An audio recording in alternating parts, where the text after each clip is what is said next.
Aujourd'hui, ceux qui applaudissent le bien qui est fait dans notre pays sont traités par ceux qui n'aiment pas celui qui est derrière ce bien de kunabélistes, de tous les noms d'oiseaux. Et ceux qui critiquent, ceux qui font mal, sont traités de jaloux, de tous les noms d'oiseaux au final.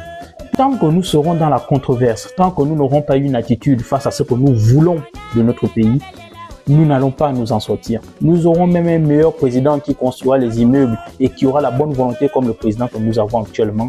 Mais nos affects, nos mentalités, nos comportements d'arrivistes, notre façon de penser va toujours nous maintenir dans le même état. La politique au Gabon a tellement envahi tous les secteurs qu'un individu qui a une nomination administrative se sent continuellement obligé de remercier le chef de l'État. Même pour une action que son administration a faite, parce qu'il y a quand même des intelligences dans l'administration qui pondent des réflexions, qui pondent des idées et qui mettent tout en œuvre pour que ça réussisse.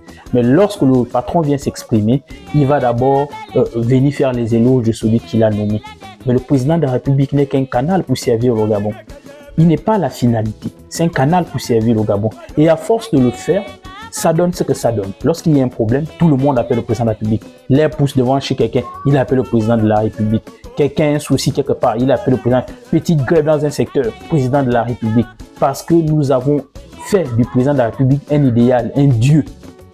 Alors que ce n'est pas le cas. Le président de la République travaille pour les Gabonais. Il fait ce pourquoi les Gabonais l'ont choisi. Et les personnes qui choisissent travaillent pour les Gabonais, font ce pourquoi les Gabonais ont choisi celui qui leur a choisi. Ils ne sont pas là pour servir le maître, ils sont là pour servir le peuple.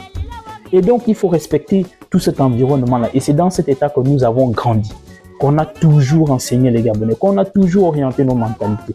Mais aujourd'hui, où nous avons le continent africain relève de grands défis, où des jeunes des pays tels que la Côte d'Ivoire, le Burkina Faso, le Nigeria, le Mali, se lèvent pour porter le développement de leur pays, au moment où des diasporas, ce que j'appelle des diasporas responsables, élèvent des voix au-delà des frontières africaines pour enfin clamer le temps de la libération du continent africain.